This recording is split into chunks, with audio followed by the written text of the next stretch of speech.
요즘 뉴스에서 자동차 관련 사고가 나오면 급발진이 대부분인 것 같습니다. 도대체 차를 어떻게 만들길래 그럴까요? 전장으로 제어할 능력이 안 되면 기계식으로 바꾸던가요? 더 큰 문제는 명백한 급발진 사고 이후에 제대로 인정받는 경우도 거의 없다는 것이죠. 결국 운전자 스스로 조심하고 방어할 수 있는 능력을 키워야만 할 것 같습니다. 저 역시 한 번의 급발진과 언덕에서 시동을 끈 상태로 기어 중립에 놨다가 큰 사고가 날 뻔한 두 번의 아찔한 경험을 실제로 겪었는데요. 그 경험들과 나름 공부한 지식을 바탕으로 말씀을 드리고자 합니다.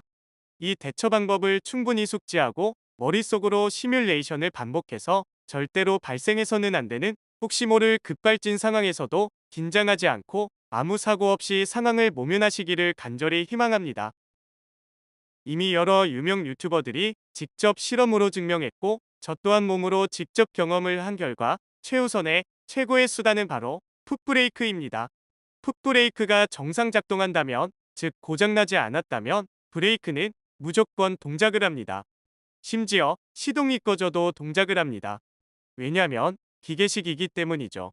여전히 많은 분들이 시동이 꺼지면 핸들과 브레이크 모두 잠겨서 동작이 안 될 거라 생각하시는데 절대 아닙니다. 시동이 켜져 있는 동안에는 브레이크 부스터가 동작하여 운전자가 브레이크를 밟을 때 약간의 힘만으로도 제동이 되도록 도와줍니다. 매우 쉽게 제동할 수 있게 되죠. 시동이 꺼진다면 이것에 도움을 받지 못하므로 브레이크도 딱딱해지고 훨씬 큰 힘이 필요하지만 그뿐입니다. 즉, 불편할 뿐 동작은 무조건 됩니다. 관건은 차량의 속도가 더 오르고 운전자가 패닉에 빠지기 전에 최대한 빨리 브레이크를 밟아야 한다는 것이죠. 그것도 풀브레이크로 말이죠. 상황에 따라서 기회가 많지 않습니다. 한 번에 차를 세워야 합니다. 급발진 상태는 엔진 스로틀이 완전 개방된 급가속 상태이기에 브레이크 부스터에 동력을 공급해서 진공을 만들 여력이 없어집니다. 그러니 브레이크가 매우 딱딱해지는 것이죠. 가뜩이나 차가 미쳐 날뛰는데 브레이크마저 딱딱해지니 운전자는 더욱 당황하게 되고 이로 인해 브레이크를 여러 번 밟게 되는데요. 그러다 보면 그나마 남아있던 진공이 브레이크 부스터에서 모두 빠져나가게 되고 그로 인해 브레이크는 더더욱 딱딱해지게 됩니다. 하지만 이때에도 절대 의심하지 말고 모든 힘을 짜내서 풀브레이킹을 해야 합니다. 잊지 마세요. 어설픈 힘으로 나누어 밟는 게 아닙니다. 최대한의 힘으로 두 발을 사용해서 엉덩이가 들리도록 풀브레이킹을 해야만 합니다. 그래야 차를 정지시킬 수 있습니다.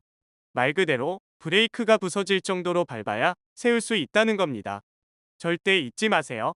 제가 예전에 정릉의 언덕에서 중립에 사이드만 걸고 시동을 끈 상태에서 정신 못 차리고 사이드를 풀었습니다. 시동이 걸려 있다고 착각을 했었던 거죠.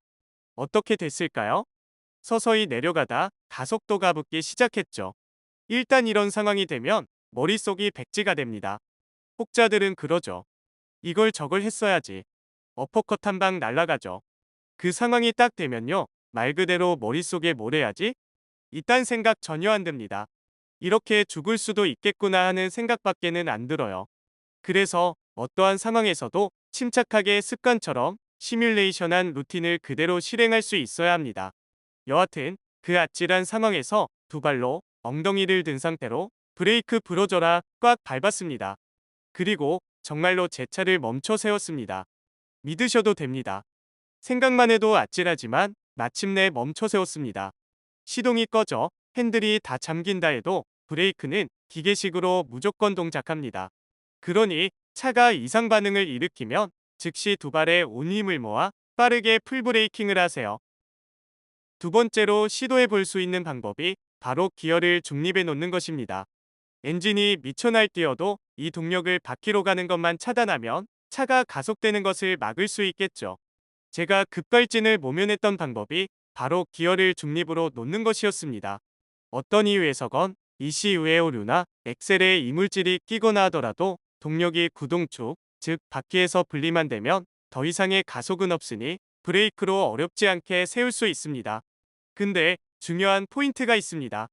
혹자나 어떤 유튜버들도 이 방법이 유일하고 제일 중요한 방법처럼 설명하는 분들이 있는데 만약 ECU의 문제로 급발진이 발생한다면 기어 중립이 100% 정상 동작한다고 확신할 수 있습니까?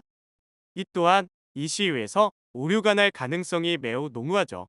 특히 기어가 버튼이나 노브 방식의 요즘 차들은 점점 ECU 등의 전장의 의존도가 커지므로 급발진이 발생한 상태라면 기어 중립도 확신할 수 없습니다. 또한 급발진으로 사고가 나신 분들 중에서 과연 기어 중립으로 시도한 분이 없었을까요? 즉, 이 방법은 절대 메인이 되어서는 안 됩니다. 이 방법은 풀브레이킹 이후에 시도하는 방법이어야 한다는 것입니다. 이 기어 중립 방식만 매일 달달 외우다가 기어 제어가 안 되면 이게 돼야 하는데 하고 바라만 보실 겁니까? 즉, 차에 이상이 생기면 풀브레이킹, 그 다음 기어를 중립으로 변경 순서로 가야 합니다. 마지막으로 앞의 두 방법으로도 도저히 차를 정지시킬 수 없는 상황이 된다면 어떻게 해야 할까요? 그때는 과감히 차의 손상을 감안하고 탑승자의 안전을 최우선으로 생각해서 측면의 장애물들과 지속적으로 충돌하여 차량의 속도를 줄이면서 정차를 시켜야 하겠습니다. 절대 여러분들에게 급발진은 발생하지 않을 것입니다. 하지만 나와 타인의 생명이 달려있는 이런 위험한 상황에 대해서 미리 학습하고 시뮬레이션하고 대처 방법을 습관처럼 만들어 놓는다면 피해를 최소화시킬 수 있을 것입니다. 물론 자동차 제조회사의 의미 있는 책임과 전장의 오류로 발생할 수 있는 문제점들을 기계적으로 방어할 수 있는 방법에 대해서도 충분한 연구 개발이 필요하다고 생각합니다. 당연히 이게 제일 중요한 부분이죠. 오늘도 항상 안전운행하시고 여러분의 좋아요가 영상 제작에 큰 힘이 됩니다. 시청해주셔서 감사합니다.